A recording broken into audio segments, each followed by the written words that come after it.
the Instructor Podcast with Terry Cook, talking with leaders, innovators, experts and game changers about what drives them. Welcome to the final episode of the Instructor Podcast as we wrap up our road safety season, and this season has been sponsored by Bright Coaching. To find out more about Bright Coaching and their professional diploma, head over to brightcoaching.net. But today, I'm joined by the founder of Bright Coaching, Stewart Lochrie, because over the last few months, I've been joined by a wonderful array of road-specific professionals, and we've covered a whole host of topics. But it felt like we needed to get someone specific to the driving instructor world to talk through some of these and look at some key takeaways and look at where we as driving instructors can potentially improve and what changes we can make. But just before we dive in, allow me to send you the way of the Instructor Podcast website, because there you can find links to the Instructor Podcast WhatsApp and the Instructor Podcast email. You can find links on the website or in the show notes. So go sign up to keep you up to date with all the latest news, and whilst you're on the website, take a look at the latest page, which is dedicated to Vision Zero. That's where you'll find all the links and resources that we've spoken about throughout this season, and there'll be more coming up as well. So you can find all that at www.theinstructorpodcast.com. But for now, let's get stuck into the show. So we're now joined by Bright Coaching's Stewart Lochrie, the Scottish Han Solo. How are we doing, Stewart? I'm great, Terry. Thanks. How are you today? No, all the better for seeing your smiley face, and I'm delighted to have you on board, because I think pretty early into recording this road safety season, I realised that I wanted to do an extra episode on the end to talk about some of the things we covered, because it's all been road safety professionals, it's all been academics, it's been people within the road safety specific arena rather than the driving instructor specific arena. So I think that we needed to get that driving instructor view on at the end. And you seem the ideal person, because road safety is a lot of what you deal with. I know you've got some strong opinions around it, and some of them don't always align with mine. I think we disagree more than, maybe not more than we agree, but more than I anticipate sometimes. So delighted to get you on to talk about this. So I'm going to throw you the nice open question to begin with, which is your overall thoughts on the kind of the content this season, the messages we've been trying to get across. Yeah, good question. I think what you have created here in terms of choosing road safety as a theme and pushing it to you're putting it out there for your audience has been really brave. So I think you deserve great credit for that. Some of your content is a tough listen for driving instructors, for many driving instructors, I think. Some more than others, as we'll go on to talk about. And I think you've taken a risk in some of the guests that you've got on. But I think that this series should stand the test of time. It will definitely stand the test of time. That's the way I'm thinking about it. This is a series that I would direct PDIs to, and I think we'll talk about that as we go through in terms of the knowledge that is contained within these episodes. So yeah, well done to you on that. I've enjoyed listening to it. I went through it again to get some bullet points, because I knew that we were going to do this episode today. So yeah, I think I said to you just before we came on air, you know me by now, I could give you an hour episode on every episode, but I'm not going to do that to your listeners. Well, I did ask you how long I had you before you came on. You said as long as you want, so this could be a while. But we'll see. I am interested though, because I think I know what you mean, but the listeners may not. So when you say that I've taken a risk with this season and with some of the guests, what do you mean by that? So you have been phenomenally successful in putting content together and bringing guests together from all walks of life, people out with our industry, and generally creating that message or recreating that message of the value of CPD and self-development. That's what first got me interested in the work that you were doing when we first met. Do you know, was it just last year that we met? Yeah, it was towards the start of last year. And you've done that, I think, by mixing things up and keeping it fresh. And, bringing in people like Sophie Lydon, fresh come into my mind there, because we talk about Sophie Lydon. Coaching coaches from outside the industry, expert sessions, which, as we know, so things like standards checks and all this kind of thing. That's the stuff that gets driving instructors' attention. And you've managed to create all that, whether it's conscious or unconscious. It's just been a really successful model. And so for you to focus on something like road safety, which forces ADIs to almost look at themselves in the mirror a little bit, is what I mean by it being brave. Some of it can be uncomfortable. It just forces us to up our game, and it gives us really specific, in your face reasons that are otherwise easy for us to kind of turn the other way on sometimes. Does that make sense? Complete sense. It's completely what I was thinking. And I will touch on that a little bit. I don't want to dwell on sort of me too much, because I will happily. It's probably not ideal. But it is that the point you just made there about making ADIs looking on themselves. There was one episode in particular that I titled the what responsibility should take ADIs take post-test for the students. And that created quite an interesting some interesting feedback with a variety of different answers through comments on social media, comments on my premium, and messages that we're getting. That, let's say, there were a few tasty ones there, let's put it that way.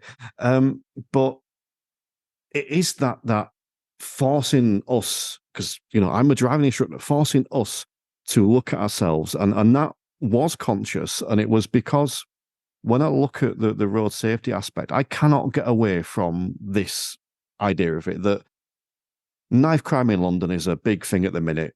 And I actually spoke about this when I came up to talk to you up in Scotland and your guys.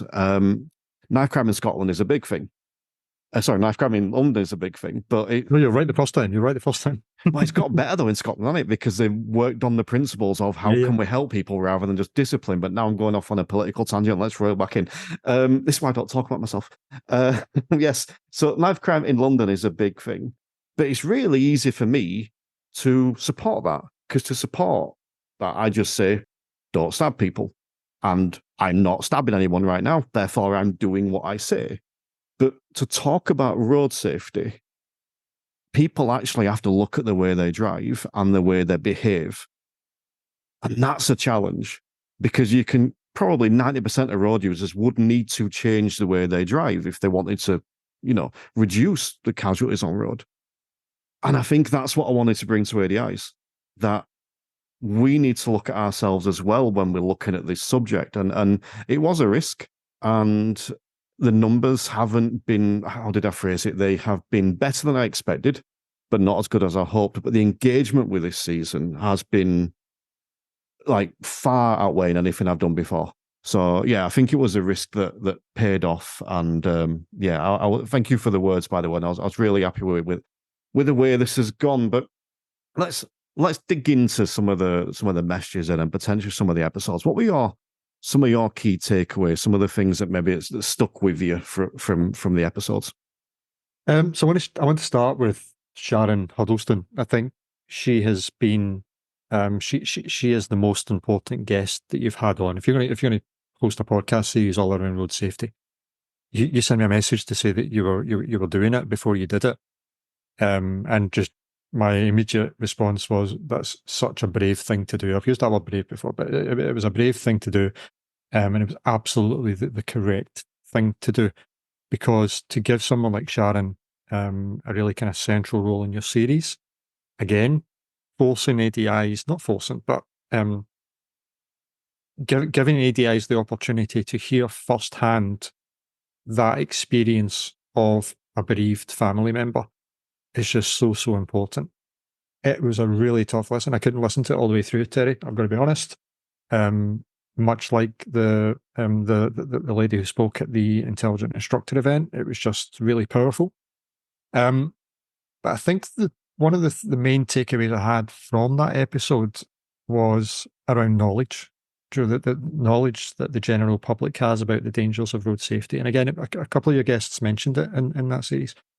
So Sharon was talking about becoming familiar with the stats that many of us are aware of. If you're in your car, if you pass your test and you're in your car with your peers, you're 4 times more likely to be involved in a crash. All these ones that a lot of us can kind of rhyme off now. And Sharon spoke about if she had been aware of these stats and these facts, that she would have acted differently. Now, Sharon sounds like a lovely person. I've got nothing but the utmost respect for her, but I couldn't help but take from what she was saying that we bear responsibility for that side of it. I felt that she would have been perfectly within her rights to say on your podcast, driving instructors know these stats. Why did you not tell me as a parent about these stats? And I'm listening, and I listened to it again to kind of make sure that I was picking it up correctly. Now, she wasn't implying anything. She wasn't putting any blame on anyone at all. But if she had, could anyone blame her? Could anyone blame her for the fact that driving instructors are fully aware of all this stuff? That's a stretch. That's a stretch. A significant proportion of driving instructors know about the challenges with road safety. A significant proportion of ADIs know about all the data and know about all the stats. But we are not proactive in passing this information on to others because we don't think it's our job to do so. It's somebody else's job. You kind of joked earlier on about, we could spend an hour on each episode. I think we might, because there's a lot you said there that I want to touch back on. And I think it's only right that first that, I take a moment to thank all the guests, but in particular Sharon for coming on because she was amazing. And a little story or quick story. Sharon is the only person I can remember, I'll put that caveat on, the only person I can remember that before recording, I have told them that I'm nervous because I felt like I don't want to balls this one up. And yeah, it was that thing. If we knew, we wouldn't have done this. And I do want to touch on one thing here, actually, before I move on a little bit. It's the difference between responsibility and fault. I think I talk a lot about we need to take responsibility for stuff. That doesn't mean it's our fault. It means that we can do things differently. When I have a student, let's use the example of fail a test. I always look at what I could have done differently. And I'm not the perfect driving instructor. Every single lesson I do is not 10 out of 10. So therefore, there's always something I could do differently. That doesn't mean it's my fault, but it means I can take responsibility and look what I'm doing differently. And yeah, from this season, as you alluded to, I'm putting more of these stats across. I've got a whole new thing coming up in June through my driving school social media where I'm putting it out on there, because it's not just about saying to the students, it's stuff that we can do publicly. But I did want to kind of mention this. Now, some of my premium members may have heard me say this already, but I was at the Road Peace final mile walk this weekend, and what I didn't know with Les Hopkinson, I'll give Les a shout. What I didn't know was going to happen was there was going to be some speakers there, which were parents of children who died in collisions. That was tough to sit through, and there's a specific point I'm getting to here, which is they all said that if we'd known this, we would have acted differently. And that was haunting to hear. I think there was 5 speakers, and I think all 5 of them said, if we'd known this, there's a chance our child would be alive today. As a driving instructor, if for me to be there, or for an instructor listening to that now, or listening to the episode with Sharon Huddleston, if that doesn't make you want to change or adapt or add something to your lessons, I don't know what will. Yeah, you're bang on, and I think we've had exactly the same reaction there. There was I just glanced down at my notes there that I wrote when I was listening to it, and I've written that there's something about hearing a bereaved parent recite these stats back that cuts close to the bone. That's what I wrote. So Elizabeth Box can come on and recite these stats to us, and that's one thing. But when Sharon Huddleston comes on and recites these stats back to us, that is a very different. It is difficult. It's a very different experience for me, and it sounds like you've had the same thing. And it's that, it just gives another bit of impetus to kind of do something. Yeah, as you said earlier, kind of do something about that. And that for me ties in a bit to the first episode I recorded on this series, which was Rebecca Morris from Road Peace. And I spoke about it on there, about looking at the memorial page on the Road Peace website. That had a similar effect to me when I saw that. I said it on the podcast. It's like this brought it home.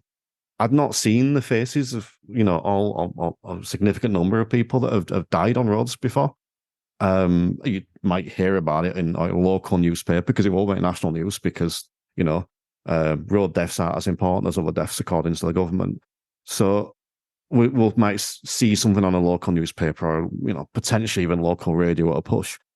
But to go onto the road police website and see all the pictures up there are these smiley, happy people who went for a drive or were walking down the street, or whatever it is, and didn't need to die, but did. That had that similar effect. But actually speaking to someone in person was, that was an interesting one. But let's move away slightly from the personal side of it though as well, because it is important, and I appreciate the words you said there as well. And there's a bit of me that agrees it is the most important, or potentially the most important episode I've done. But I also, I hope I phrase this one right, I also think we have to not allow ourselves to become too tied into the emotion. Yeah. Listen, just before you move on from that, one of the things we're interested in, one of the things that comes out through the episodes, and the other stuff that you put out as well through the Instructor podcast, is the importance of behaviour change to young drivers. What we're engaged in, what you're engaged in, what I do with Bright Coaching, and what other trainers do with stuff around the GD matrix, anything above kind of part 3, we're involved in behaviour change of driving instructors, whether we like it or not. That's a lot of what we're trying to do. And as Ian Edwards will tell you, and as Liz Box will tell you, you need to have different messages for different people because different messages resonate. When I was talking about Sharon Huddleston, reciting those figures back, that got me. Now, when you brought up Rebecca Morris, which is what put this into my head, on the Rebecca Morris episode, that's a very different kind of listen. So people like Rebecca Morris and, is it Lucy from Break? Lucy Straker, yeah. Lucy Straker from Break. When you listen to Rebecca Morris and Lucy Straker, you get a very similar vibe from listening to these people. And it's almost like a very matter of fact, there's like a simmering anger, or not resentment's the wrong word. There's a really belief. There's a belief coming through there, and a disbelief at the same time about why this isn't talked about more often than it is. And that's a different kind of message than the one that Sharon Huddleston presents. Now, these people are campaigners. I understand that completely. And that will resonate with some people. It didn't particularly resonate with me. So behaviour is just a really perfect example of how behavioural change works, but sometimes cannot work. I'm not saying there was loads of good stuff that Rebecca Morris spoke about, but her delivery was the one thing that stood out for me. It was very matter of fact. This is the way things are. This cannot go on, which is kind of like a Vision Zero kind of message as well, isn't it? And Project Edward. So yeah, I thought it was important to kind of differentiate between the two styles of message and how they will affect people in different ways.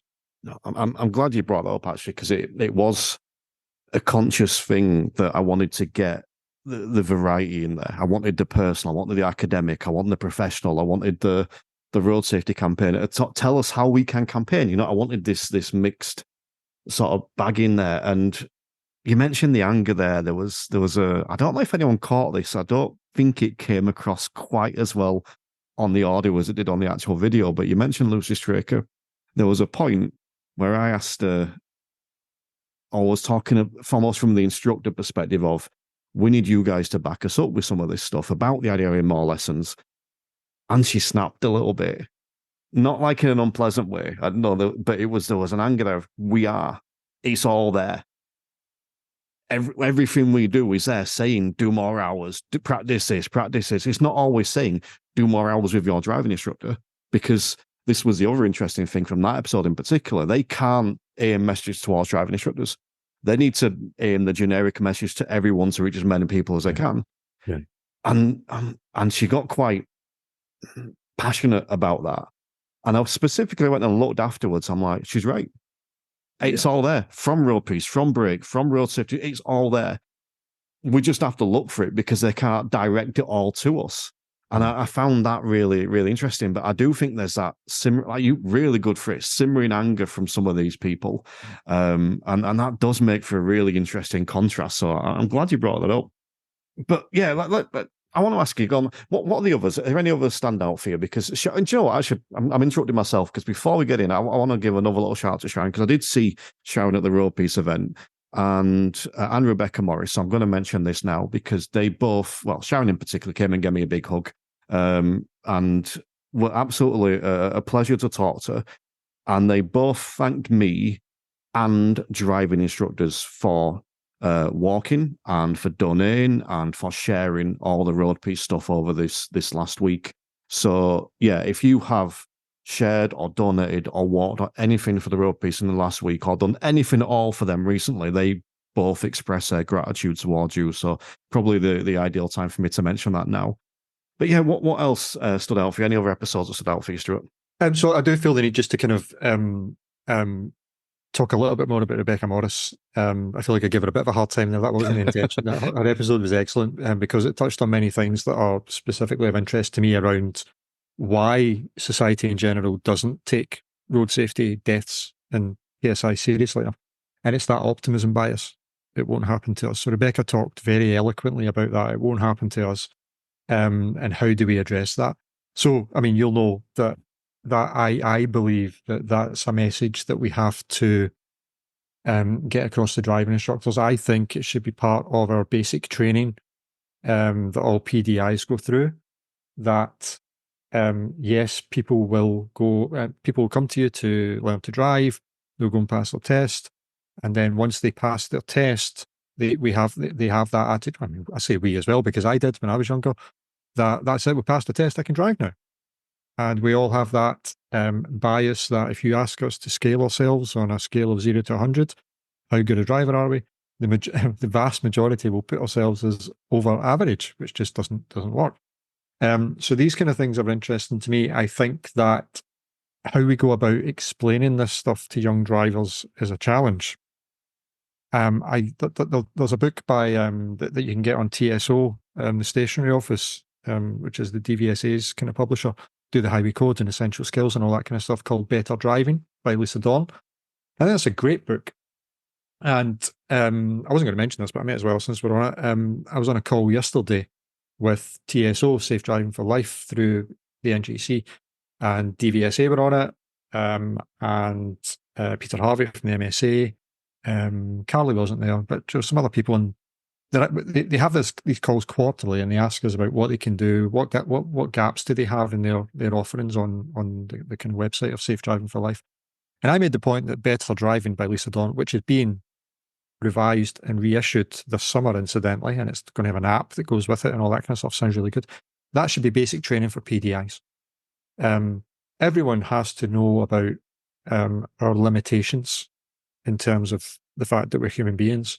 We all have to know about the fact that we have inbuilt biases about our ability. I can't remember the phrase that Rebecca Morris used, but I call it superiority bias, that we are better than everyone else and that we are more skillful and that our reactions are faster, so that if we are involved in a little bit of trouble on the roads, we have the ability to get out of that.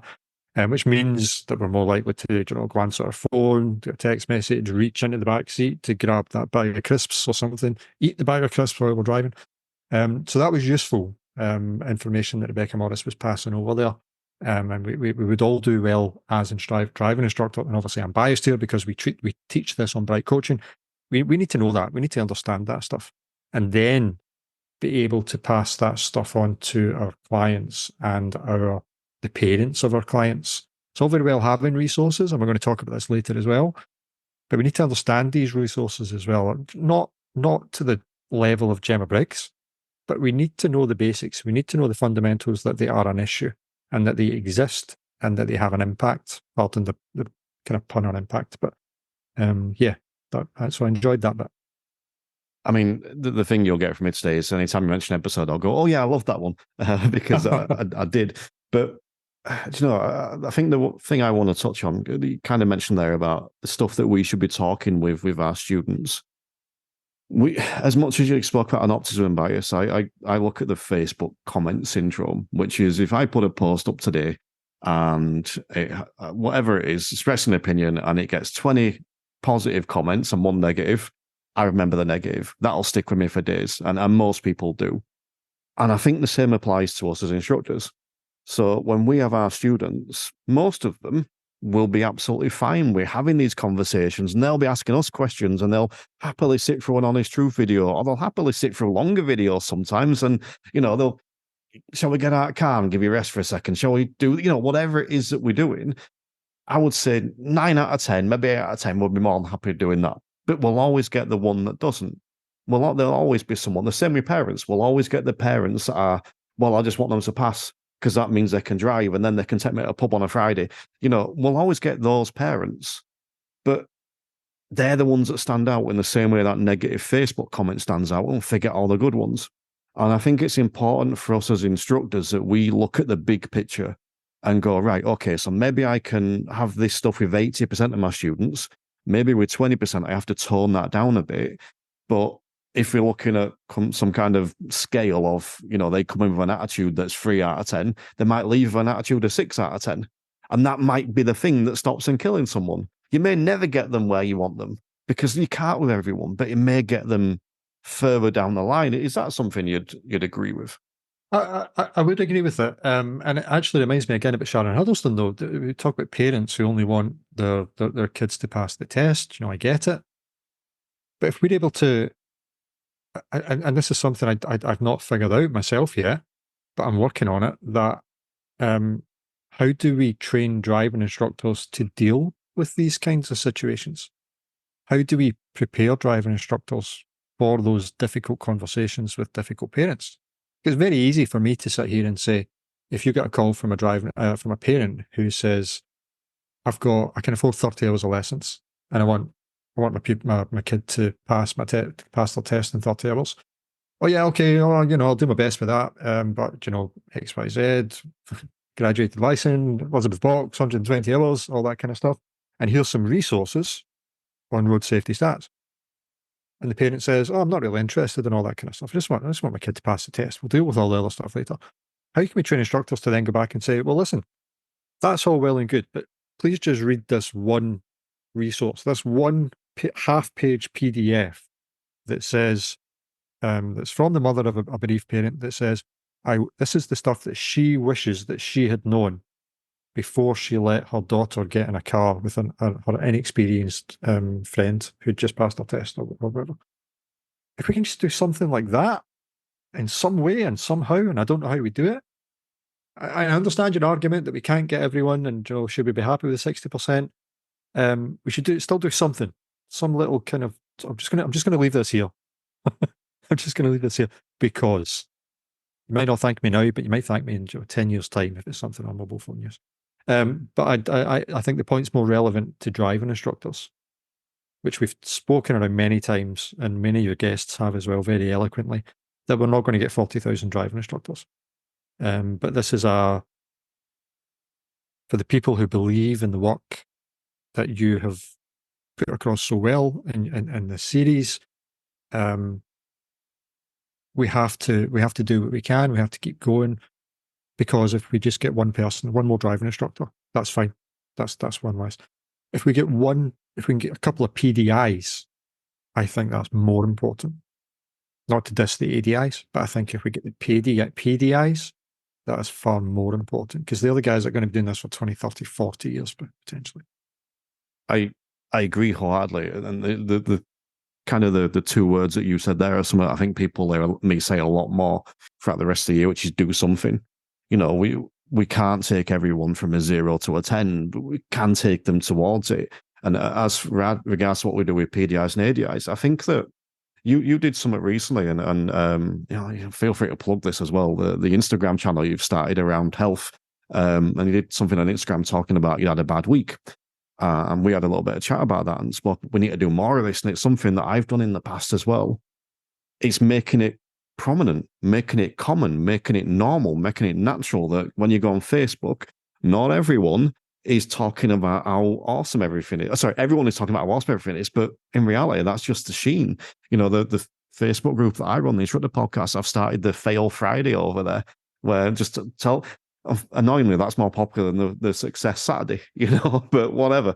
But I think that's how we do it. In the same way that with the public, we need to start talking more publicly on our social media, on our podcasts, on our YouTube channels, whatever content we're creating as instructors, websites, we need to be talking about the stats, about the dangers, about Vision Zero, about this stuff. We need to do it for instructors as well. We need to do exactly what you just said and talk about, okay, well, this person isn't going to go and watch these 7 30-minute videos, but maybe I can send them this 10-minute one, or maybe I can send them this 5-minute one. Here's a quick example for you. The episode with Gemma Briggs that I did, that was over an hour long, that went out to instructors. I made a condensed version of that. I think it was about 15 minutes, and put it in the feed of my 5-minute theory.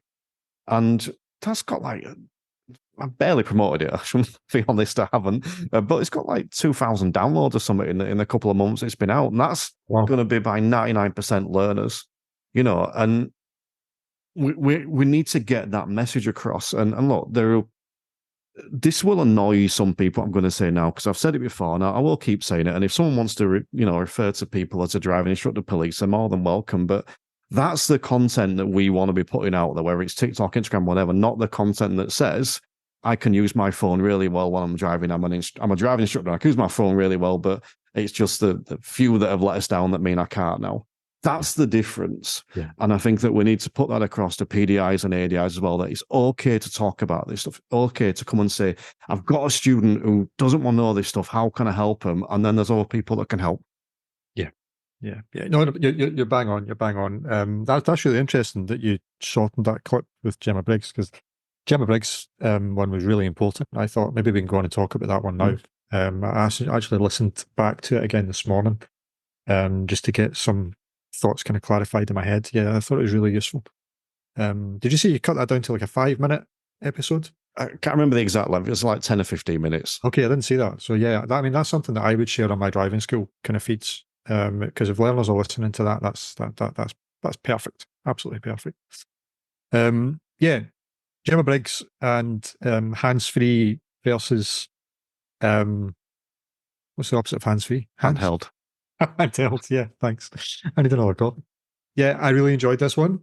Part of the reason I enjoyed it, I guess similar to the stuff with Rebecca Morris about cognitive bias, I'm really interested in that kind of human limitations kind of aspect, and our inability to multitask, and this kind of thing. And Gemma was really good. She got her points across really well, really good at explaining things for non-psychologists. She's got that kind of knack that Liz Box has and Lisa Dawn have for kind of communicating with driving instructors around that. I've got a real I'll put my hand up, I've got a real crossover of interest with that episode, because and this chimes in with the Brighter ADI's Instagram channel about overall health for ADIs and self-development, productivity and all that kind of stuff. Because I've grown to hate my mobile phone. And part of the reason I've grown to hate my mobile phone is because, as most people will know, I kind of stepped back from in-car training last year to work full-time on Bright Coaching and get that qualification written. And I really struggled at some points to sit in front of my laptop and actually type up content and proof it and get it sorted and send emails and create webinars for the course and all that kind of stuff.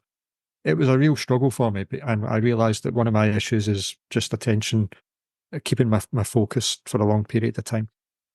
So the stuff around how a smartphone steals your attention and has a definite effect on your cognitive abilities was just, I eat that stuff up. I eat that stuff up.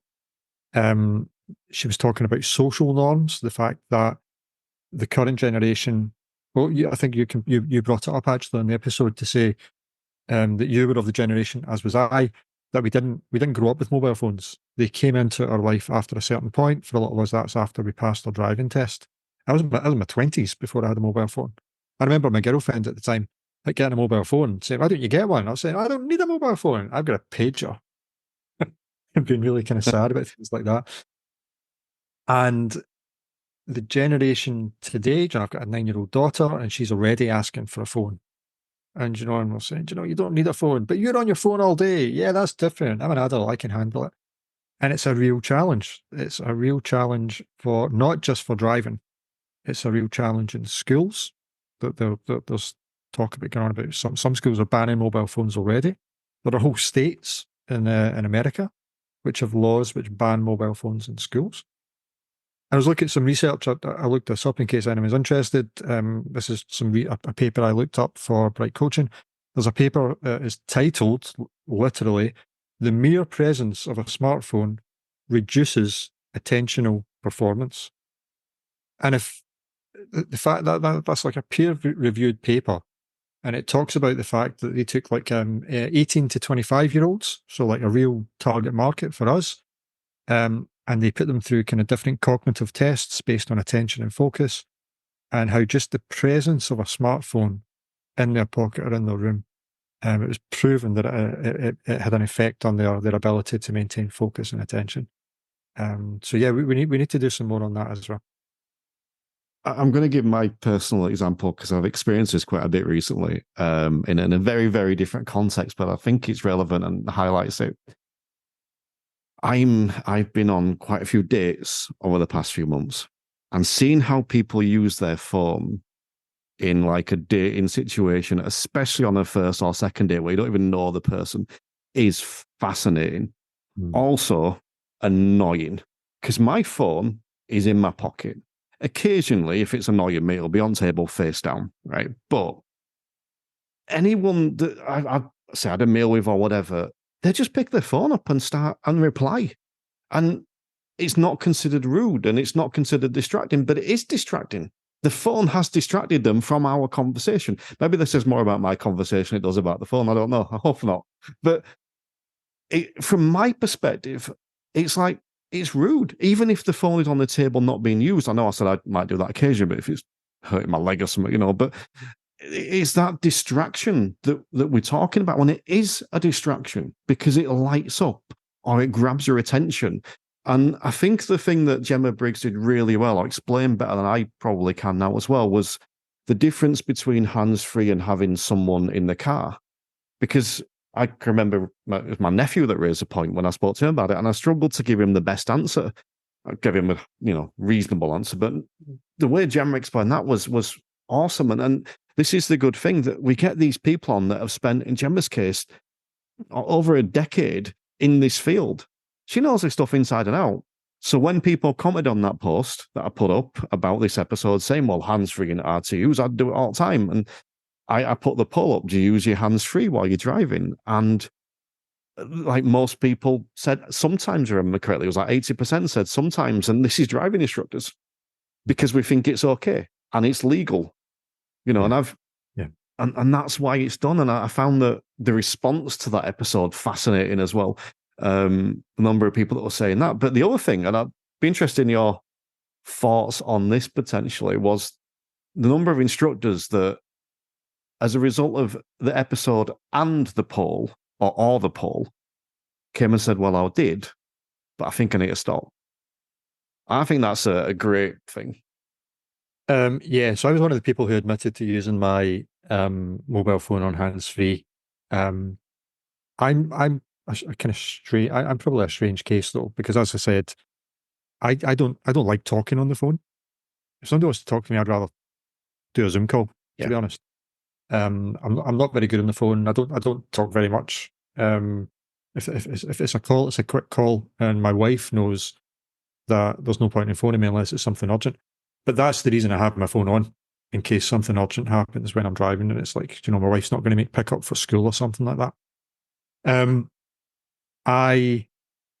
What do I think about driving instructors doing? Do you know, I think it's you've got to be careful of the danger of kind of being judgmental about it. A point that is quite often missed, I find, is that a lot of driving instructors talk about the dangers of people who work in fleets, company car drivers, white van drivers, and we sometimes miss the connection that, driving instructors drive for work every day, and we're driving between lessons, and if we drive like maybe 3 miles to get to a client, I don't know, a bit longer than that, maybe 5 miles to get to a client on the outside of town, and we get there and we realise that we've missed a call to say that person's not going to make it because they've been held up at work. I get that can be annoying. That can be annoying. the same as it would be for a white van driver who's on a way to a job, and that kind of thing. So I think there are challenges there. Understanding is different. Understanding that this is similar to go back to Sharon Huddleston again. How many people in society are aware of the fact that the risks of hands-free driving are exactly the same as handheld? I would put my life on it that there are less than 10% of the population know that. My family didn't know. I was talking to them recently about my niece was learning to drive, and they hadn't been told that.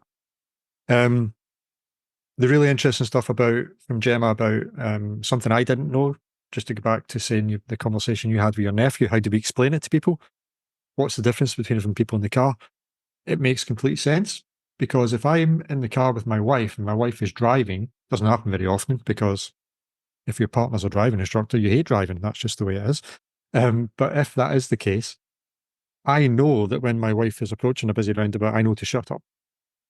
And yet as passengers, if your passengers are drivers, we generally kind of do that. We can see what's happening. And that was a really eloquent way, I thought, of describing the difference. It's just the visual information that the passenger has access to compared to the person on the other end of the phone. They don't. So, yeah. And we're just taking a quick pause in the show to give a shout out to some of the latest sign-ups to the Instructor Podcast Premium, and they are Karen Lamond, Peter Milligan, Chris with a K, Lorna Guy, and Corinne Lang. So big thank you to those guys for signing up. They get immediate access to over 77 hours of exclusive content to help them become a better driving instructor and run a better driving school. I also want to take this opportunity to read a comment that was recently left on my Facebook page, and it's from Gary Thomas, and it says, "The Instructor Podcast has become more than CPD for me. I think the latest season and the guests you've had on has changed me as a person, and so CPD seems too narrow a concept for such a thing." Now, I'm going to be a little bit self-indulgent here, because I have to say that that's easily one of the best comments I've ever heard about the Instructor Podcast and the Instructor Podcast Premium. One of the best reviews I've ever heard. Now, it is more than CPD. We cover such a wide variety of things, not just on the public content, but in the premium as well. And Gary is a member of the premium, and he dives into this stuff and he gets access to all this wonderful content. And if you want access to all this wonderful content, if you want access to something that is more than just CPD, you can find links in the show notes, or you can head to the website, www.theinstructorpodcast.com. Over there, you'll find loads of information about it and details on how to sign up. And just a quick reminder, there is a 1-week trial for the £10 tier. So you can sign up for a week, and if you don't like it, you can leave. There's no obligation, but I should just give you a warning. The percentage of people that stay is in the high 90s, and the people that stay for over a year is 92%. So, be warned that you'll come, and there's a good chance you'll like it, and there's a good chance you'll stay. So you can check out the show notes or head over to www.theinstructorpodcast.com. But for now, let's listen to the rest of the show. I agree. I think that I didn't know this stuff until I saw her presentation at the ICE Live event last year. Yeah. And it's probably not a presentation I would have chose to have gone to see, but I'm so glad it was there. And it sparked my interest. And again, that's why I think it's important to get it out. And I think that I talk a lot about choices. So you need the information to be able to make a choice. So if you're, take driving instructor out of it for a second, if you're a driver or driving and you're getting a call and this is going to distract me, you then have a choice. Am I willing to take that risk? Am I willing to impair my driving by using hands-free or not? And it's legal, so technically you're not doing it wrong. And again, this isn't me judging anyone, but I think if you know that information, you get to make that choice. I'm quite lucky because I'm a bit like you. I don't want to talk to anyone when I'm driving. I enjoy driving. I don't want to be spoiled by people. I just want to drive. So yeah. I'm not answering my phone at all, but that's nothing to do with distracted driving. It's because I don't want to talk to people. Yeah. I get away with it. I don't want to talk to anyone. I'm trying to listen to the Instructor Podcast. You know what it sounds. Here you go. I mean, that just made me think of something else, though. I experimented for a while with, I think it was like a Google setting on my phone, an Android setting, and your phone can automatically detect when you're driving, and it'll automatically cut your kind of internet, and it will cut all your notifications and all that kind of stuff. And that kind of annoyed me because it meant that I couldn't listen to a podcast. And maybe that's just more to do with the tech in my car. I drive a very old car now. But yeah, it's all very well saying to people, let's turn your mobile phones off when you're driving. Let's stick it in the glove compartment. In reality, how many people are going to do that? I don't know. Where I have hope around these kind of things is the fact that, ironically, perhaps, the generation who we are teaching to drive have grown up with phones. It's a social norm. What my hope is that they will come to the realization far quicker than we did about how annoying phones can be and how distracting they can be. And that people will start to, I think you hear it sometimes referred to as like a digital backlash, and people just kind of coming offline and disassociating from the web and all that kind of stuff to kind of focus on things. So it should hopefully become easier to link the negative consequences on driving with other things like the negative consequences of being able to do your job properly or studying for exams and all that kind of stuff. That's my hope. And I hope I'm not being naive about that. But I think there's a general theme around young people that I spoke about this at the conference. Young people are rubbish, all this kind of thing. We've got to wait till they grow up and all the brain stuff starts to kick in. It's not that way at all. Young people are not stupid. They know the technology now better than we do. I'm hopeful that they will come to understand the downsides of technology far quicker than we did. They're not stupid. They're addicted. Yes. That's it. And I used this example recently, actually, of Michael Schumacher, of when he was Formula One racing. He was the biggest campaigner to bring in the more driver safety, bringing new rules and new restrictions to cars. But until those restrictions were in place, he was going to drive up to the current limits because otherwise he wouldn't win. And that's kind of what I think the youth, if you like, for today. I forget the data, but there was the number. But there was a survey recently that said it was something like 75% of people under 16 wish that social media was banned for them because it's there, so they'll use it. But if it was banned, they wouldn't be able to. And I thought that's quite startling. But I think the last, I think I'll say on this on a slightly lighter note, but I think it's a really good example. One of my favorite students at the minute gets in cars. First thing she does, connects her phone to in-car radio, puts it on, I think it's airplane mode, so it still connects, but you can't get any calls or whatever. Connects it through, puts a playlist on my thing, turns it down because she knows I can't hear very well. And how good is that? She's not going to receive calls, but she connected to the car, and now she can listen to her music that I can't hear, by the way, because I'm not deaf. She can hear it, but I can't.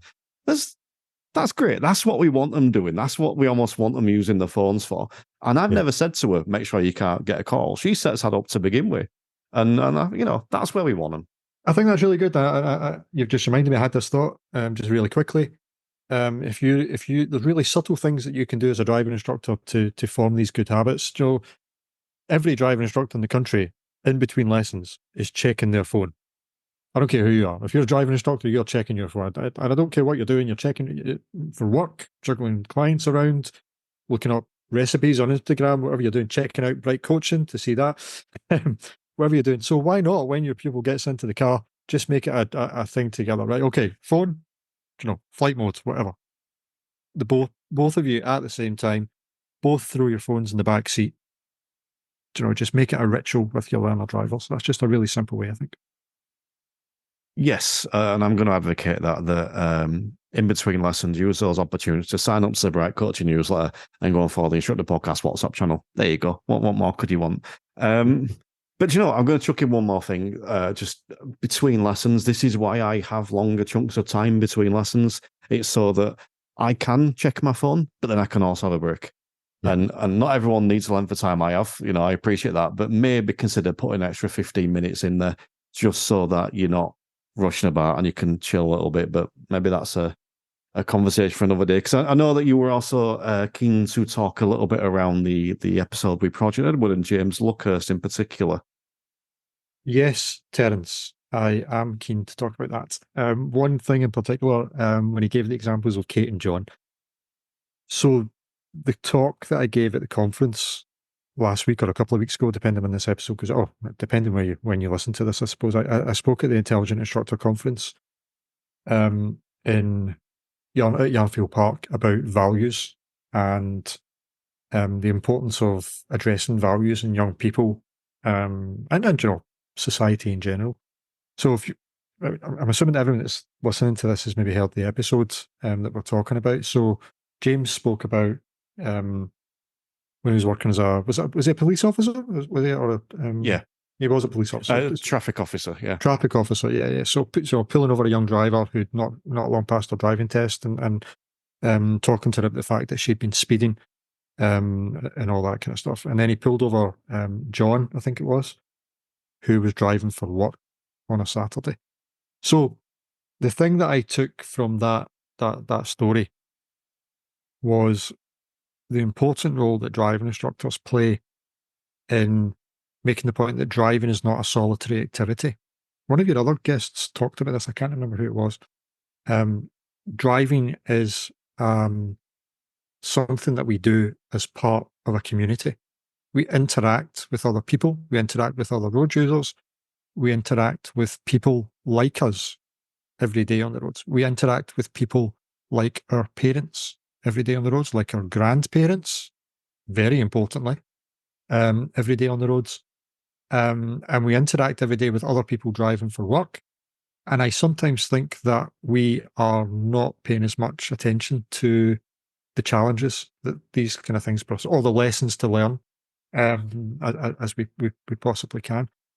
So for someone like John, who James was talking about, that's a really good example of someone who is, I'm trying not to make this kind of judgmental, but it's very kind of typical self-centered driving, and probably rightly so. He's had to go to work on a Saturday. He's got all these stresses. He's trying to get finished early. All the stuff that fleet trainers will be more than familiar with. But then that has an impact on the community. That has an impact on the people that you're interacting with. And we're not very good. It's not that information is not catered for in the learning to drive syllabus as well as it could be. And that I had some really strong thoughts about that in terms of values, which again is part of the kind of bright coaching syllabus. Not driving instructors identifying their values, and how we can work with young drivers to help them identify their values. Because to kind of paraphrase part of my talk, young people are more likely to respond to behavioural change interventions that resonate with their values, whatever those values are: community, environment, friends and family, and these kind of things. So I think there's a good opportunity to improve this side of things. And again, it's a slow burn. It's a slow burn, Terry, as a lot of this stuff is. But the reactions of Kate as well, who was just genuinely, how would you describe Kate's reaction? Surprised that, that it was a big deal, I guess you could maybe say. But then if we have a conversation with Kate about her responsibilities as the designated driver, and she's she's responsible for the safety of her passengers, will that make a difference? I think it can. I think this kind of stuff is the positive messaging that people like Elizabeth Box talk about. This is why I build it into our training. It's the exact opposite of consequence-focused messaging. It's about being better, creating better communities, creating safer roads. There has to be some value in that. I think the example you gave there with John was similar. It ties in nicely, I should say, with what something Ian Edwards spoke about, which was what does an amber light mean? Stop. What does an amber light mean if you're running late for a meeting? Yeah. Get through before it changes. Yeah. Guilty, incidentally. Yeah. And that made me think. And that was an interesting thought. And again, that's how we can bring it into our learners. But I want to ask you a very specific question around this episode. I'm putting you on the spot slightly with this. I appreciate that, but it's all fun and games.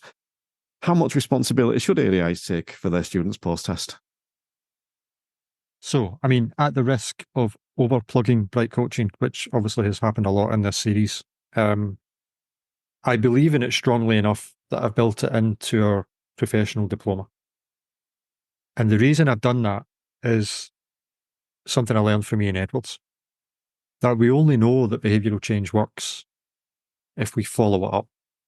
And if we have a follow-up process in the training, it's more likely to have long-lasting effect. And Elizabeth Box has a similar kind of idea around drive fit. So the intervention with drive fit in pre-teens, pre-young drivers. The follow-up process of the workshop after they have seen the video. And again, if you're listening to this and you don't know about drive fit, get onto YouTube or Road Safety GB website, download or get the link to the drive fit video and just send it to all of your learners or the learners' parents. Have it on your website, have it on your socials. Just so important. But that concept of follow-up is something that we do not do. It's never been done.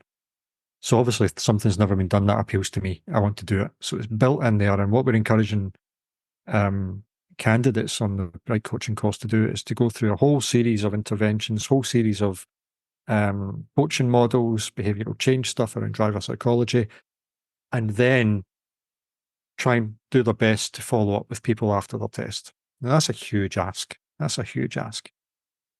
And that involves getting driving instructors to take responsibility for that. But my hope would be 20 years from now that is normal. That's the norm. I don't know how we do it. All I can do at the moment is give driving instructors a vehicle and the kind of infrastructure, I guess, to be able to set that up. But it's a big ask. To answer your question, how much responsibility should we take? There's no expectation for driving instructors to take any responsibility because it's not in our job description. In the same way that it's not actually our responsibility to teach past levels 1 and 2 of the GDE matrix. That's a very cynical answer.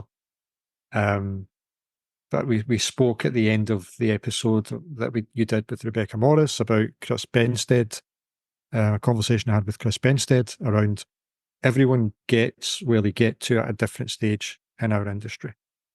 Somebody's just passed a part 3.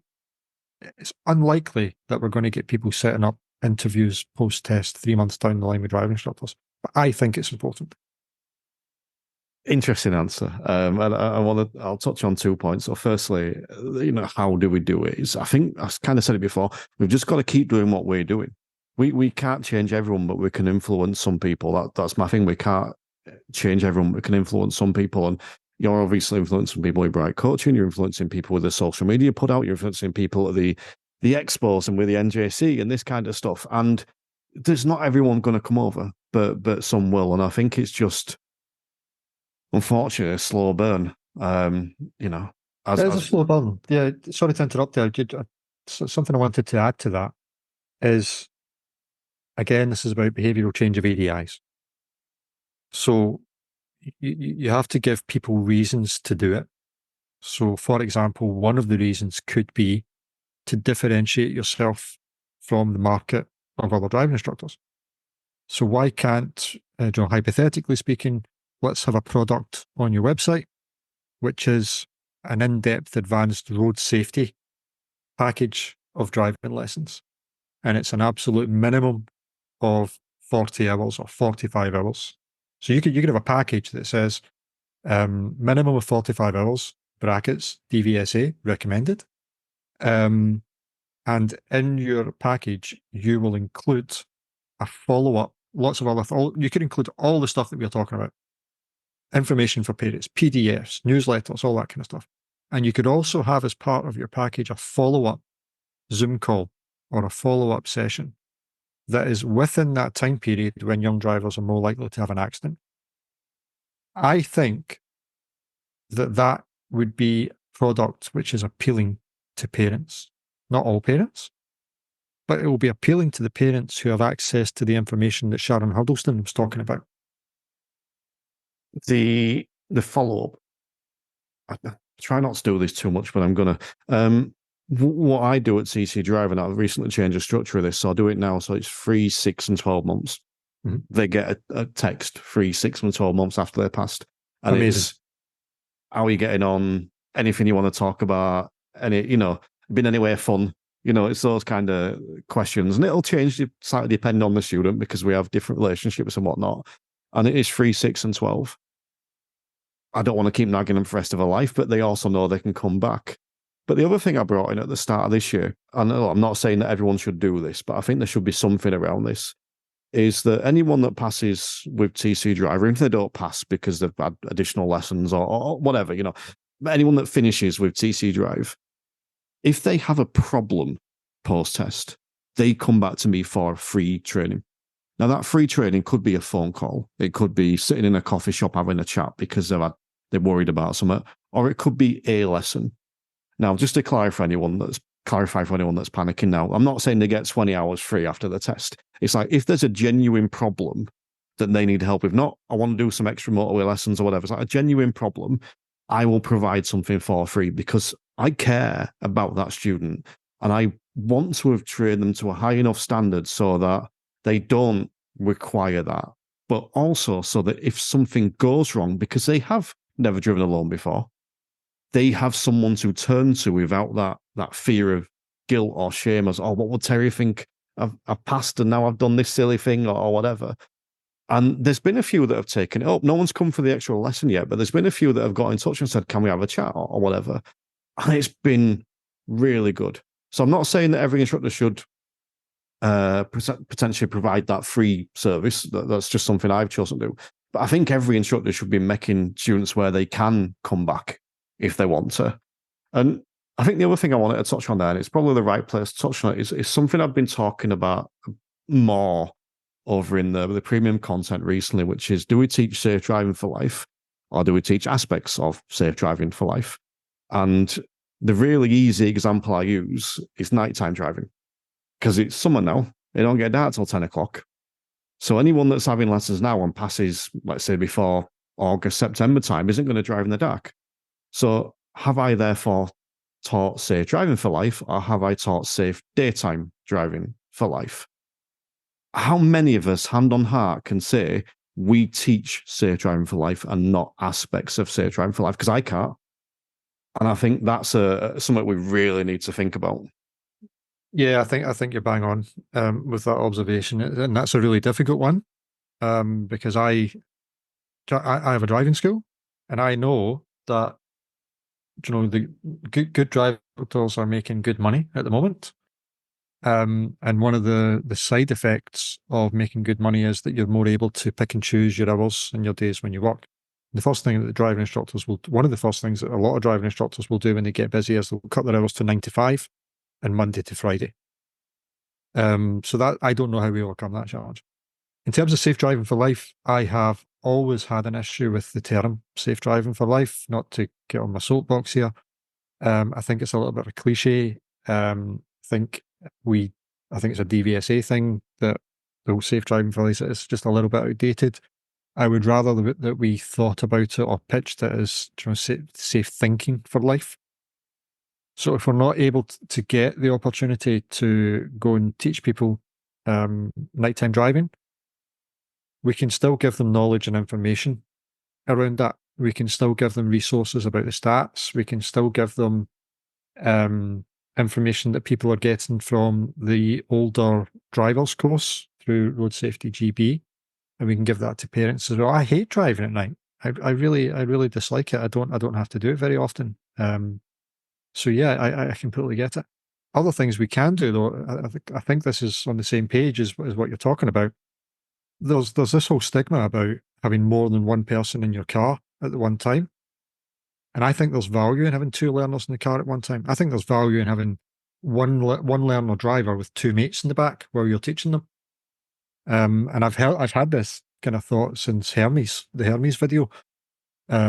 Because one of the exercises they do on the Hermes video is they're in a big car park, and they've made it safe, obviously, and they have the driving instructor, they have the learner, and they have two kids in the back who are friends, and the kids have been instructed to distract the person who's driving. So, they're leaning across, they're playing music really loud, they're dancing. If you've not seen it, I encourage you to go and watch it. And I'm not advocating that every driving instructor who listens to this automatically goes driving round the magic roundabout with having a party in their back seat. But why not?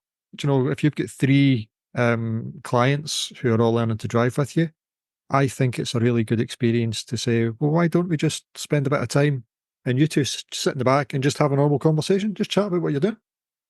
Yeah. Because that in itself is going to distract your learner driver and give them real life safe experience about how it's going to be after they pass the test.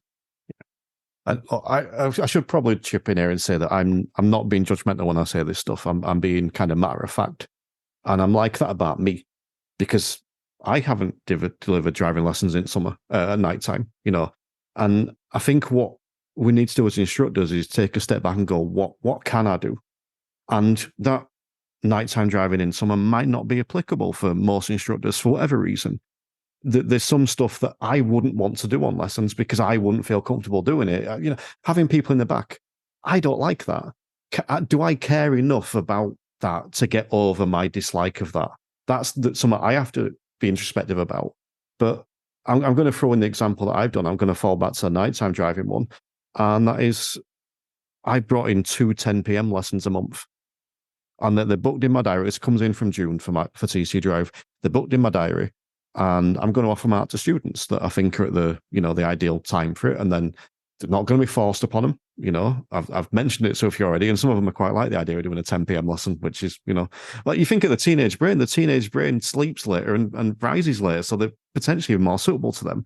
But, I know you say you don't like the phrase, but I'm going to stick with it for this example. If we're teaching safe driving for life, well, we kind of need to incorporate more of this stuff. So again, I'm not being judgmental of anyone that isn't doing that because I haven't done that.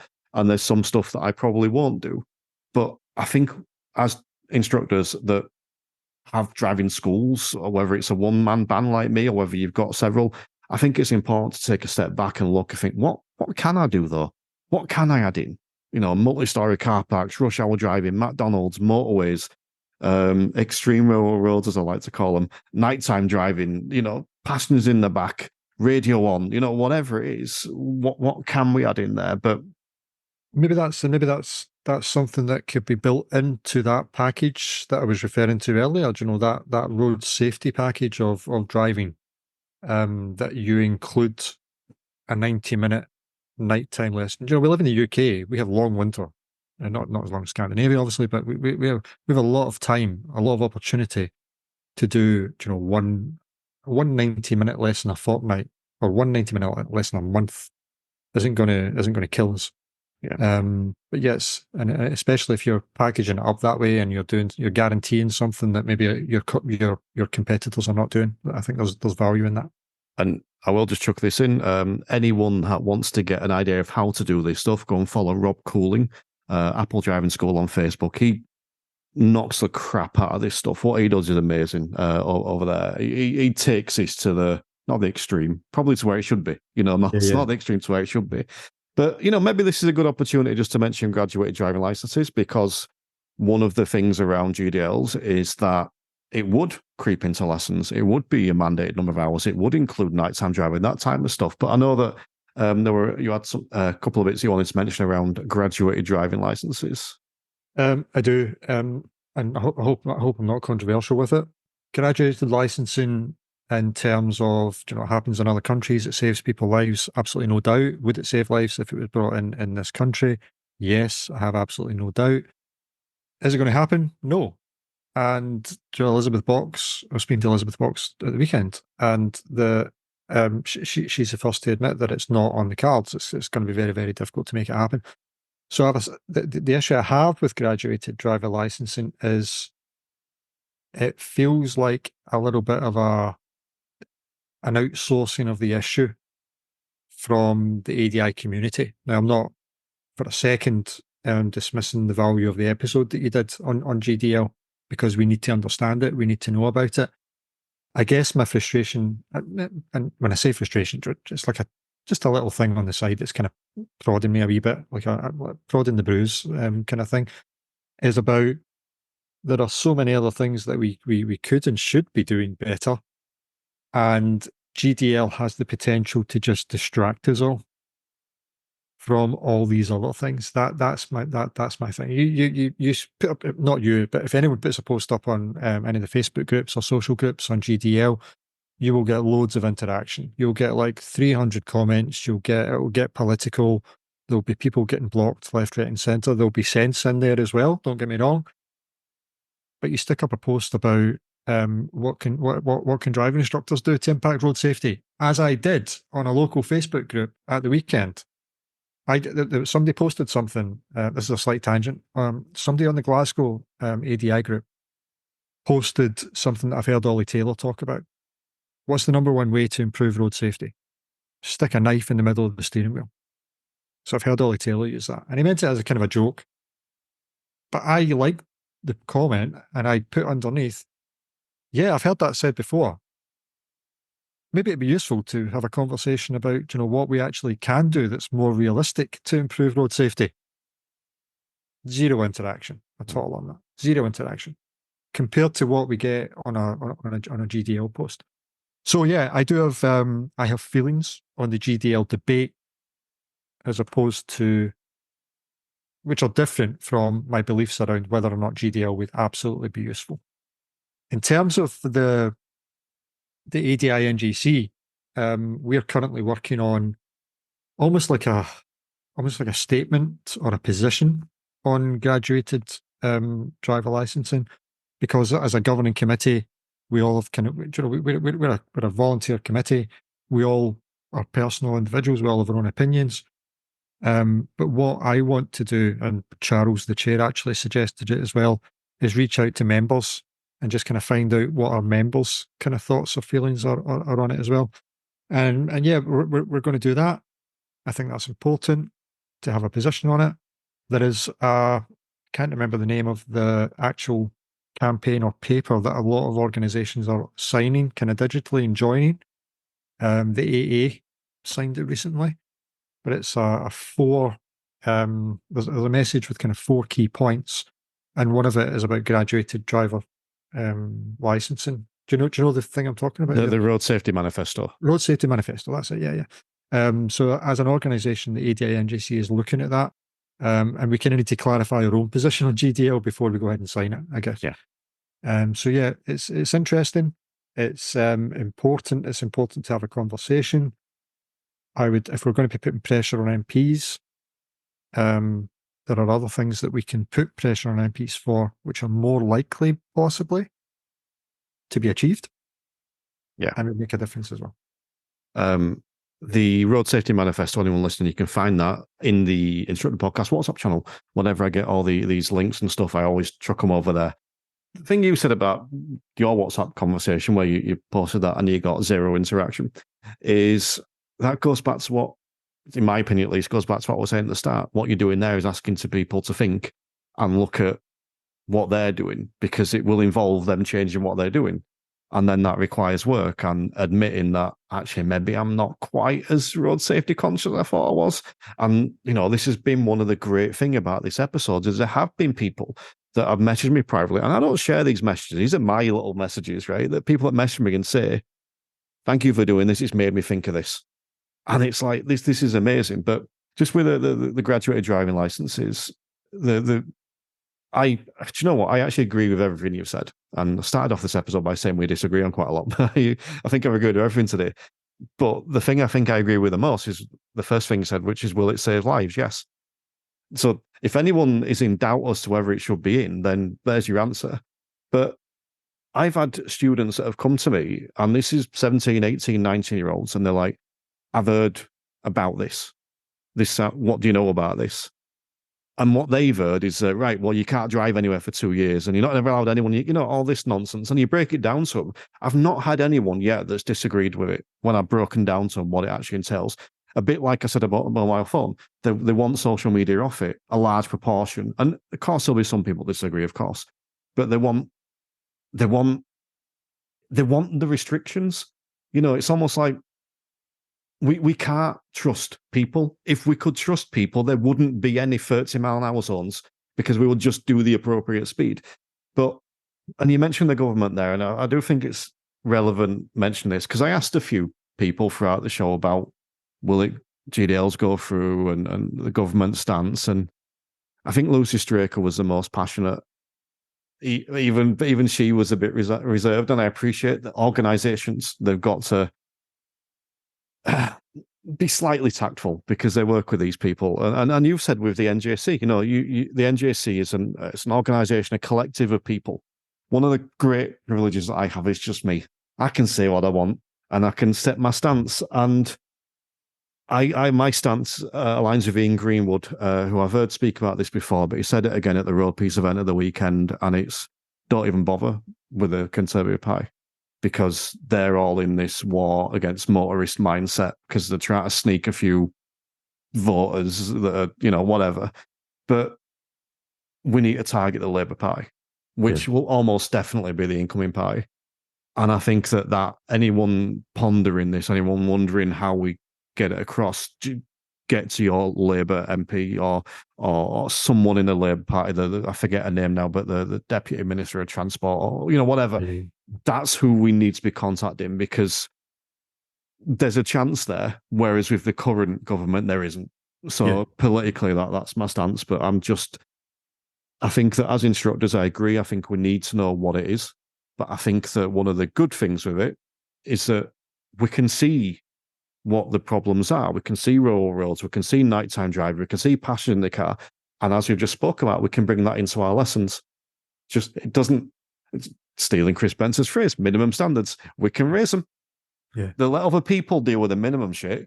We'll go and do this awesome shit. We don't have to do ready to pass. We can do ready to drive, whatever we want to do. But yeah, I feel like I've been on my soapbox a little bit there. So, I mean, I guess one of the other things I would think about GDL is, and I don't speak for the NJC, but if I'm on the governing committee meeting and I'm asked for my opinion, this is the opinion that I would put across, and that is that it comes back to getting information to PDIs and information to parents about it, as you just said. And the story that I tell, I learned to drive, and I know you might not believe this, Terry, nearly 30 years ago. I passed my driving test, and my best friend, so there was 4 of us kind of hanging around as a group at that time, and the one who passed his test first, we were all in his car, and we crashed. He went straight through a giveaway, and somebody T-boned us from the side. My second friend passed his driving test. So again, I'm just going to repeat it as much as it pains me. This is nearly 30 years ago. And the second friend was called Brian, and Brian's dad said, you can use the family car.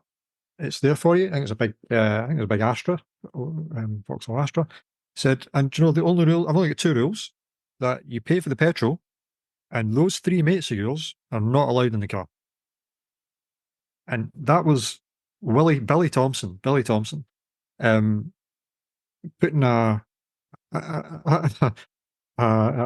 his rules on what was going to happen to keep his son and his Astra safe. And I think if we get more of the information that we're talking about, the Sharon Huddleston stuff, the stuff from Break as well, into the hands of parents, then every parent has the power to set their own kind of rules and ideas around that as well. That's something that I will definitely do when my daughter passes her driving test. It's something that my niece passed her driving test a couple of weeks ago. That's something that my sister-in-law is talking to her about, because she has the information because of me. So yeah. I mean, going back to what we spoke about at the start, if we knew, that's what the parents were saying of the loss of children. If we knew this probably wouldn't have happened, and a graduated driving license system would make people aware. Forget the enforcement of it for a second. It would make people aware. So if someone who had no idea the dangers of rural roads, for example, or the dangers of having passions in their car, and the kid passes their test, if they knew those dangers, even if law wasn't enforcing GDL, they're less likely to actually allow their kids to do it. And I think that, yeah, to me, that's what it comes down to. If we knew, and it's easy for me to say, oh, if I knew I'd forgot to press record, I'd have had a better podcast. That's not saying that's happened, by the way, but it's a lot harder to accept that if someone has died as a result of you not knowing something, which could be made much more prominent. It could be made available when you apply for your driving license. It could be, yes, you have to read and sign this before you do this, but yeah. I guess just to go back to a conversation I had with Liz Box the other day, we were talking about a lot of stuff we were talking about getting knowledge and information into the hands of parents. Do you know, who's to say that if a driving instructor had approached someone like Sharon Huddleston and said, "Here's all this information," it might have been the way that person was not willing to not receive that information and engage with it. Do you know, we as an industry though, I think we are guilty of having kind of negative vibes whenever parents want to speak to us.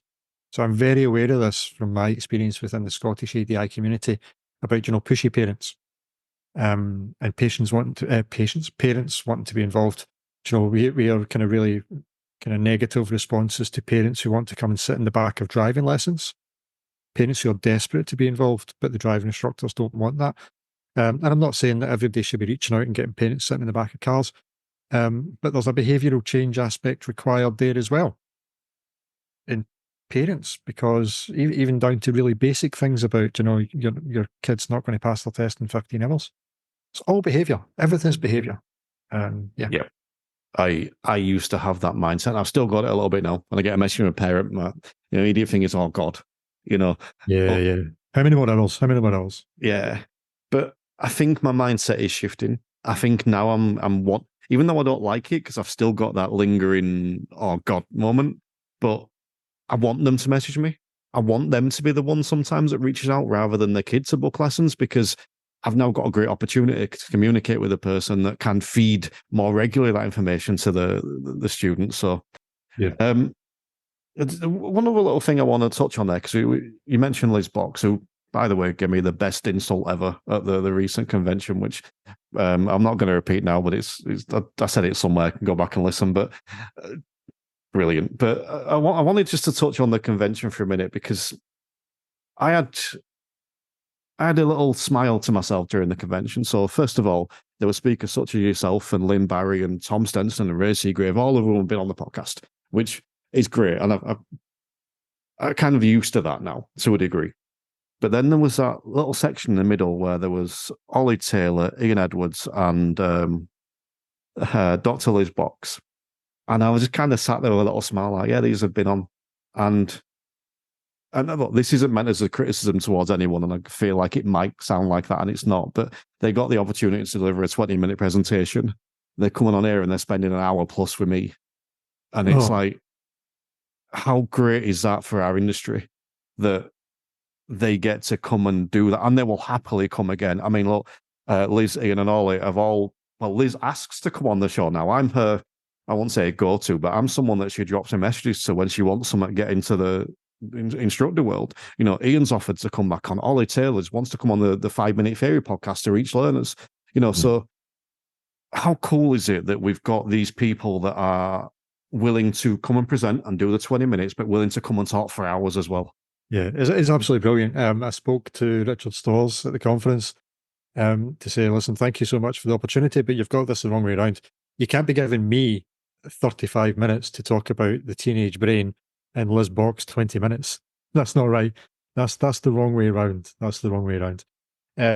Yeah, we are ridiculously fortunate in the way that academics do make themselves available to us. And I think this has been around for a while. Lisa Dawn was the first that I was aware of to come into the industry. I'm sure there are others, but my experience was with Dr. Lisa Dawn through Driver Metrics and Try Coaching.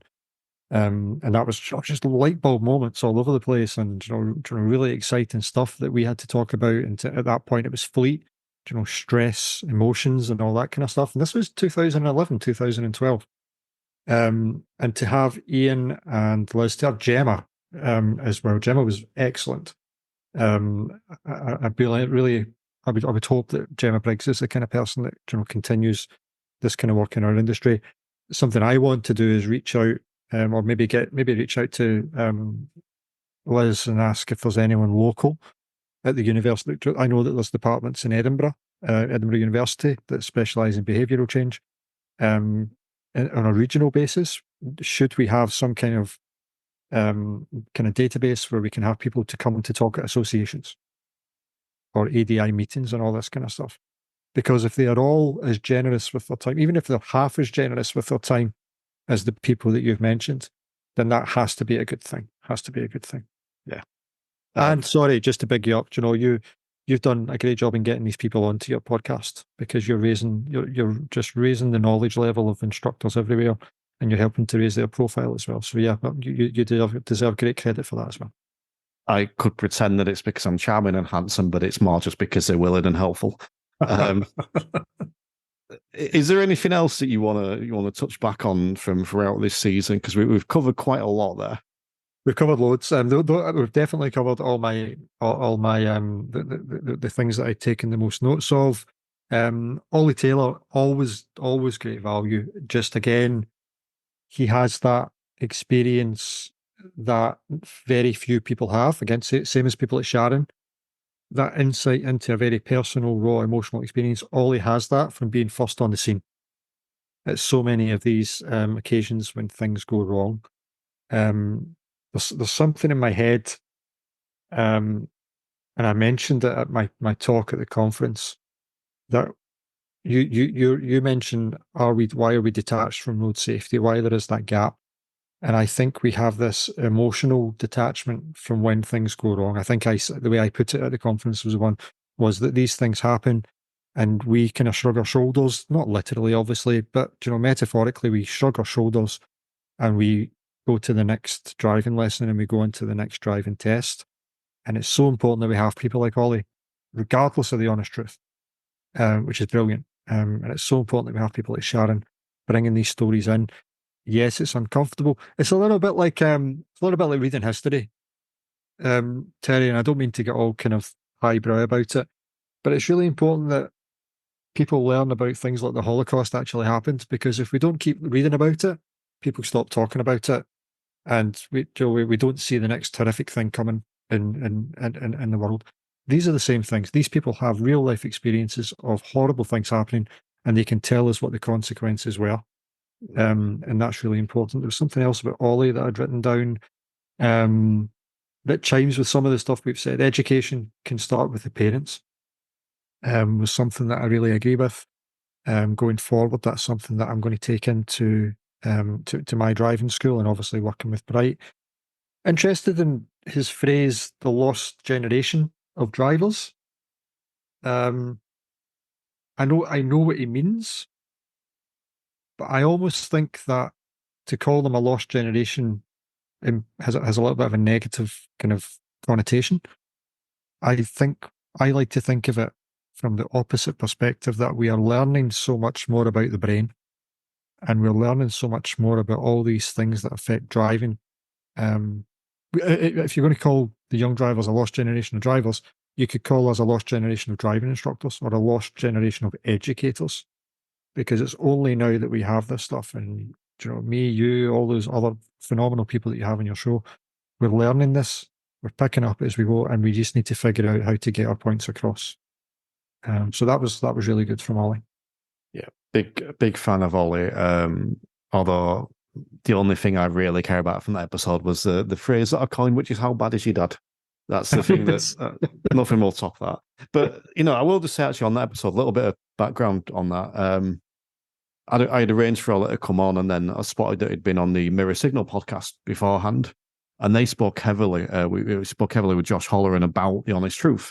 And I'd had James Everts on before speaking about the honest truth, and it was like, you don't need to repeat that. Let's talk about this stuff and get all this perspective. And so I'm really pleased in a way that it'd been on Mirror Signal podcast, because it made me steer the conversation in a slightly different direction. So So that was interesting. But like you said then about the kind of like the emotional connection, you get that with Ollie, you get that with Sharon Huddleston, and I'm going to say this. I was debating whether to say this, but I will. It goes back to the Road Peace event this weekend. Crystal Owen was there. Now, Crystal Owen created the graduated driving license petition, which people can find in the show notes for this. But Crystal Owen lost her son 6 months ago. And for anyone wondering, if anyone thinks back 6 months, there was a story in the news of a group of lads that went missing, and then they found the upturned car. And one of those children was Crystal Owens. And she spoke at the Road Peace event and struggled to keep it together. It was actually the 6-month anniversary of the day she lost her son. And this is what resonated with me. I've got to keep it together now. This is what resonated with me. It was that 6-month anniversary. Everyone else there had gone through a 6-month anniversary of their child dying. And they were able to support her because they'd been through that. And Sharon Huddleston was able to come onto the show and talk with such eloquence because it happened years ago. So she's obviously not over it. You would never get over a loss of a child, but she's able to talk about it. And seeing someone that isn't quite there yet, and then also realizing that everyone else there had that anniversary, everyone else there had been through that, and they're now gone. That's the kicker. And so if you need that emotional connection, go check out the Sharon Huddleston episode, check out the Ollie Taylor episode, go check out the memoriam on Road Peace website. Go and speak to these people because they will speak to you. I don't need to say this, but I feel it'd be silly not to be tactful. But go and speak to these people because you can get that emotional connection, and it will give you almost revitalize you a little bit. But I can't just to finish that. I can't comprehend it. I have a daughter, and something that Sharon said struck me about the kind of aftermath. And she was walking through the supermarket and coming to the bits on the shelves where she would stop to get something for Caitlin. And that made me think of going to the supermarket with my daughter. I go to the supermarket with my daughter. She does cartwheels in the aisles. Do you know? That's something that's just a very real thing. I can't comprehend it. Do you know, if you're fortunate enough to be a parent and you listen to that episode, I think that will resonate. It's tough. It's tough. Well, yeah. I mean, the last comment I'll make on this then is that Caitlin was a passenger in a car, and if graduated driver lessons were in place, she wouldn't have been. And it's that simple. Well, probably wouldn't have been. Kids do stuff, we appreciate that. But all right, well, we kind of spoke a lot throughout that episode of what ADIs can do. We kind of touched on a lot of things there, but is there anything else you want to mention? Is there any way that you would steer ADIs as around the road safety sector?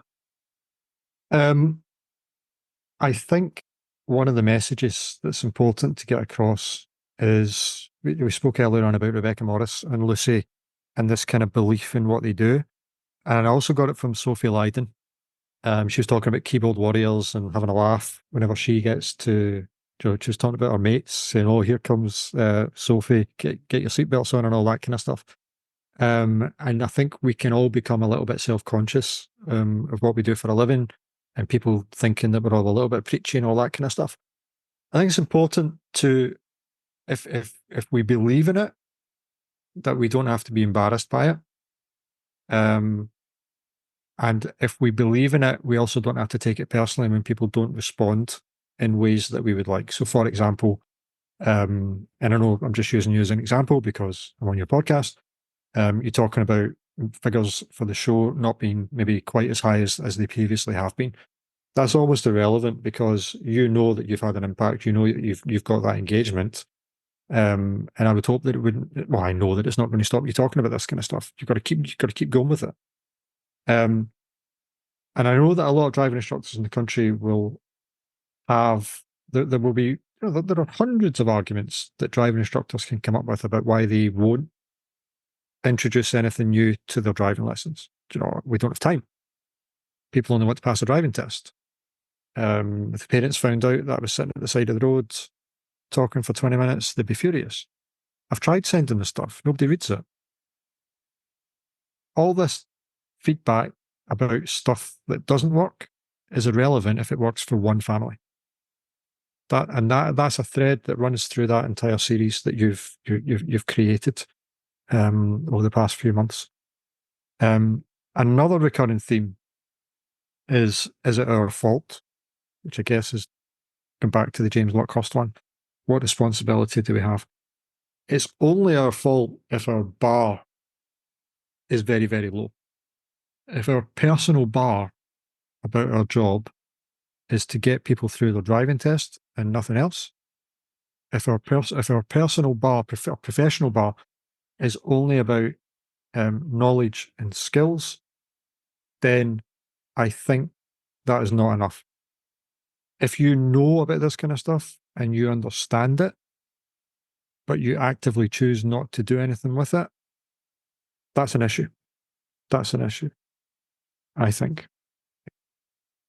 Yeah, I think I agree. I think the last sort of 2 points I would make is first, do something.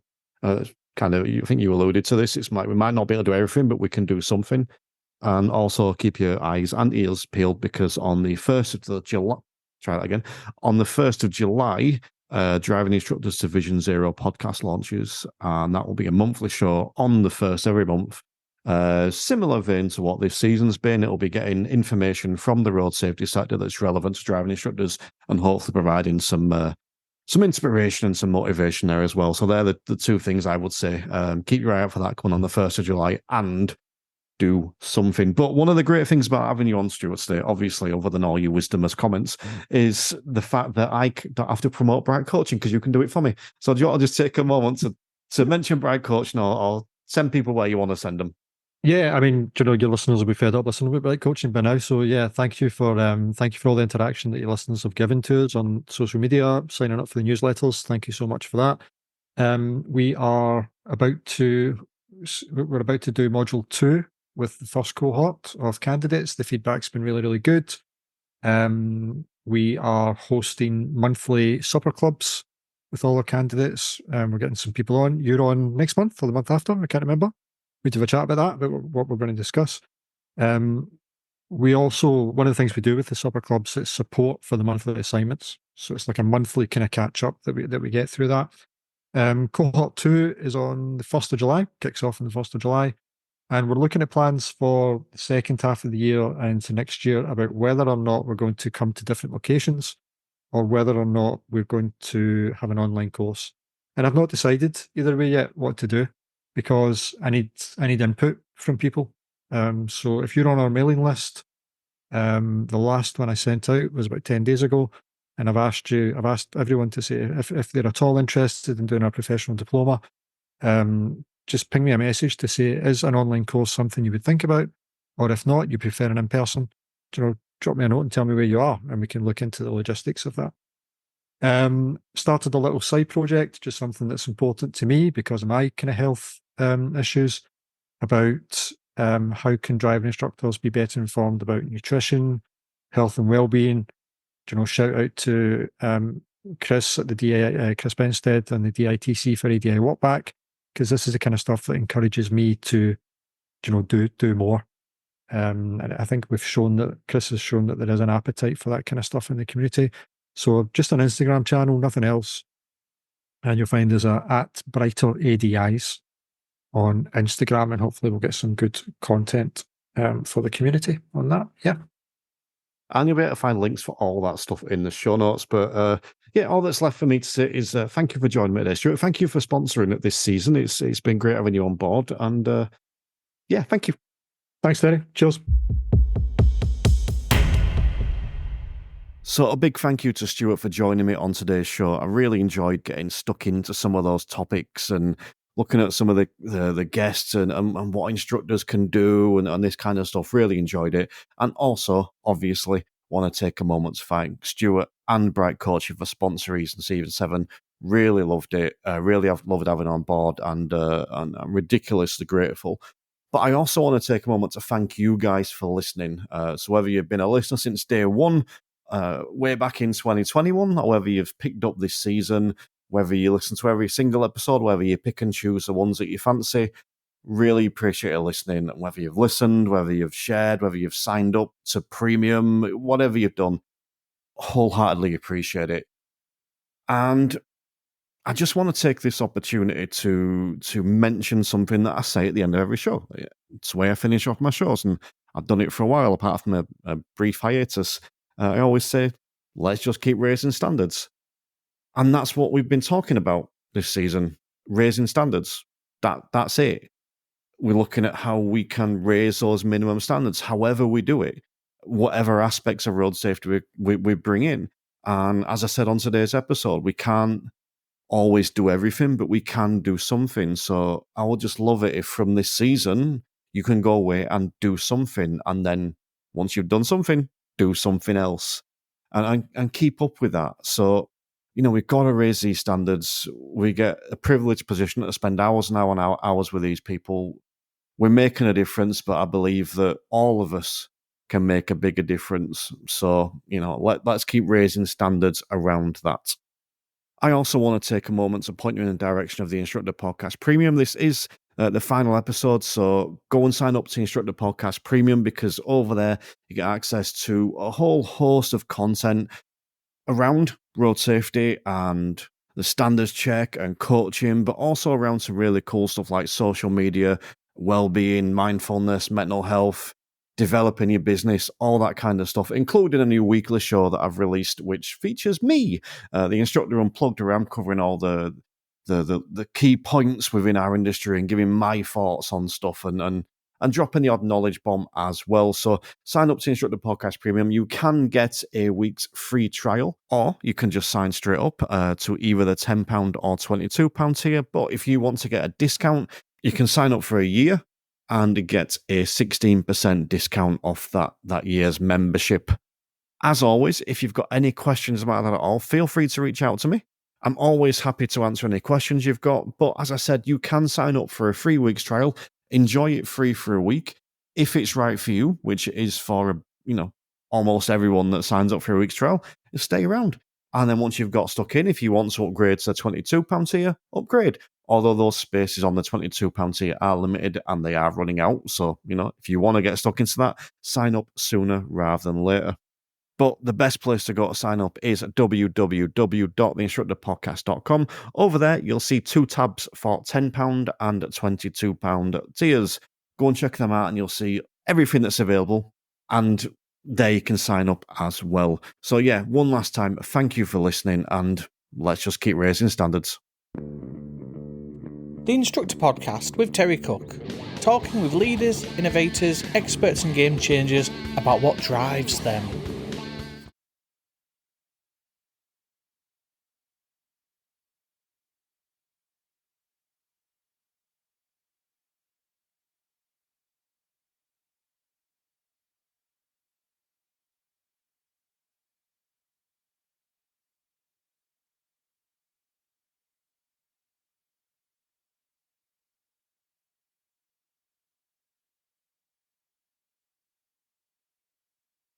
That was fun, wasn't it?